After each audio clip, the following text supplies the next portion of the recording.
Voice box podcast with Amrik.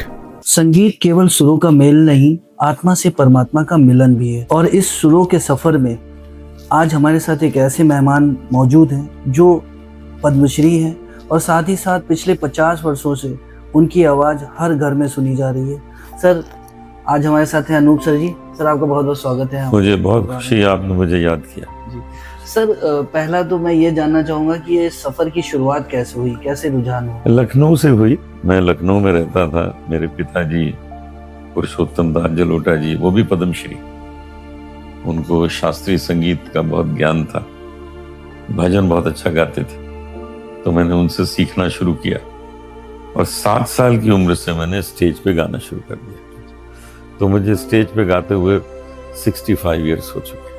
अरे great sir. तो sir, मैं यही जानना चाहूँगा, आपने केवल भक्ति को ही क्यों चुना? मतलब आपने गज़लें भी गाई हैं और भी चीज़ें गाई हैं, और फिल्मों में क्यों नहीं आपने कुछ कभी गाया? मैंने फिल्मों में बहुत कम गाया, गज़लें काफ़ी गाई, भजन बहुत गाए, लेकिन लोगों को मेरे भजन ज़्यादा पसंद है। तो जो पब्लिक को जो पसंद है वही करना चाहिए। मैं भजन गाने लगा। अच्छा सर, मैं ये जानना चाहूँगा, क्योंकि देखिए जो कलाकार होता है उसके लिए हर चीज़ जो उसकी कृति होती है सब उसकी फेवरेट होती है, लेकिन कौन सा ऐसा भजन है जो आपका बहुत प्रिय है? मेरा एक भजन है जो मुझे बहुत पसंद है। ऐसी लागी लगन मीरा हो गई मगन, वो तो गली गली हरि गुन गाने लगी।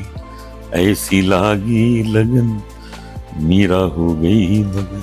बहुत सुंदर सर, बहुत सुंदर। अच्छा सर, जो आजकल का जो युवा है, जेनजी जो है, वो आजकल वो भी भजनों की तरफ अट्रैक्ट हो रहा है, लेकिन उसका रूप थोड़ा सा बदला हुआ है। तो उसके बारे में आपकी क्या विचार है और आप क्या कहना चाहेंगे? आज का जो जेनजी है उसको पता लग गया है कि भजन में, कीर्तन करने में, उसमें नृत्य करने में स्ट्रेस हट जाता है जीवन। वो जो क्लब में जाके ड्रिंक करना, स्मोक करना, उससे तो स्ट्रेस और बढ़ता है। तो ये जो तरीका है जो जेनजी ने अपनाया है कि कीर्तन करते हैं, भजन करते हैं, उस पर डांस करते हैं, सब भूल जाते हैं दुनिया, उनका सारा स्ट्रेस निकल जाता है। और ये सबसे अच्छा तरीका है स्ट्रेस को भगाने का। अच्छा, ये तो आपने बहुत अच्छी बात की कि जो संगीत है वो आपको दिल की गहराइयों तक लेके जाता है और आत्मा परमात्मा से भी मिलन कराता है। तो सर, जैसे कि आपने इतना काम किया, आपको पद्मश्री भी मिला, तो सर वो अनुभव कैसा रहा, उसके बारे में थोड़ा बताएं सर। वो मुझे ऐसा लगा कि सरकार ने हमारी जो मेहनत है, हमारा जो रियाज है, हमारी जो कला है, उसको समझा, उसको सराहा और मुझे पद्मश्री दिया। मेरे पिताजी को तो पहले मिल ही चुका था क्योंकि उन्होंने संगीत की बहुत सेवा की। तो मैं अपने को बहुत भाग्यशाली समझता हूँ कि लोगों ने मुझे इतना पसंद किया है, मेरा संगीत सुनते हैं और पद्मश्री भी मिला। अच्छा सर, जैसे जो आजकल का जो युवा है, क्योंकि सर आपका एक बहुत लंबा सफ़र रहा है, तो जो नए युवा इस क्षेत्र में आना चाहते हैं, जिनको लगता है कि हम कैरियर बना सकते हैं, उनको आप क्या संदेश देना चाहेंगे? मैं ये कहना चाहूँगा कि वो लोग शास्त्रीय संगीत ज़रूर सीखें, क्योंकि क्लासिकल म्यूज़िक जो है वो इसका बेस है, फाउंडेशन।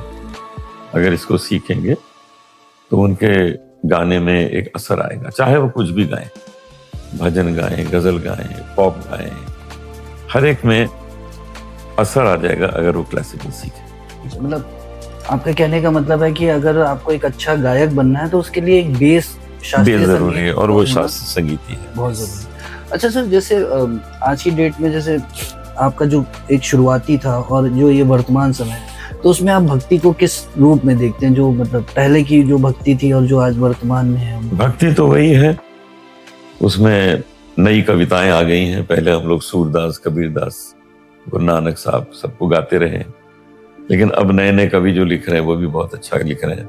मनोज मुंतशिर बहुत अच्छा लिख रहे हैं। कुछ हमने राजेश जौहरी के बहुत अच्छे भजन गाए। हरि प्रेमी एक बहुत अच्छे कवि हैं। तो कहीं भी हमको अच्छा भजन मिलता है तो वो हम गाते हैं, चाहे वो नया हो चाहे पुराना हो। अच्छा सर, जैसे हर एक कलाकार का एक पर्सनल खुशी मिलती है उसको।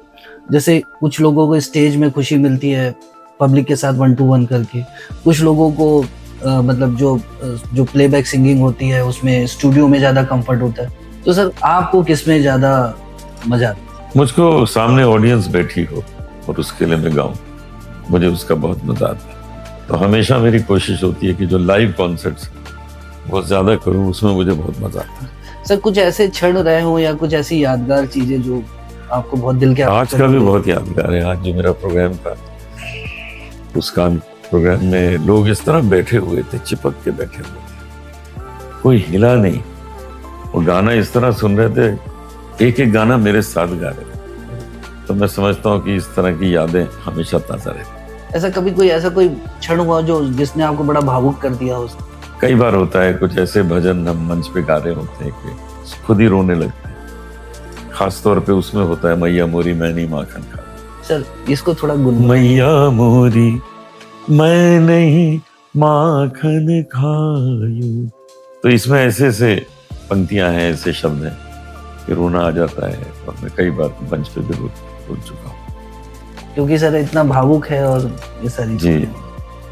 बाकी सर मैं चाहूँगा कि आप हमारे दर्शकों को कुछ एक संदेश ऐसा दें और जो युवा पीढ़ी है उसके लिए बहुत काम आए। तो मैं चाहूँगा सर एक जरूर संदेश दें सर। देखिए, भक्ति जो है,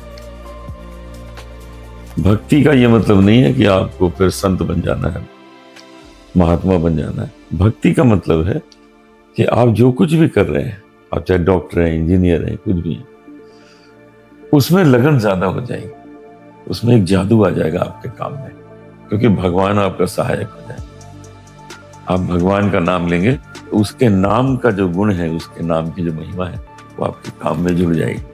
इसलिए भक्ति को अपने साथ रखिए और अपने जीवन को सुंदर बनाइए। बहुत सुंदर बात है सर, थैंक यू। बहुत मतलब अगर आप भक्ति को उसको मतलब आपको भक्ति के लिए आपको कहीं जाने की जरूरत नहीं है। आप अपने पेशे में रहते हुए भी अगर भगवान का सिमरन कर रहे हैं तो वो भी अपने आप में एक बहुत बड़ी बात है। तो दर्शकों, आज हमारे साथ भजन सम्राट अनूप सर थे और उन्होंने बहुत अच्छी अच्छी बातें हमारे लाइफ को लेके, चीज़ों को लेके बताई।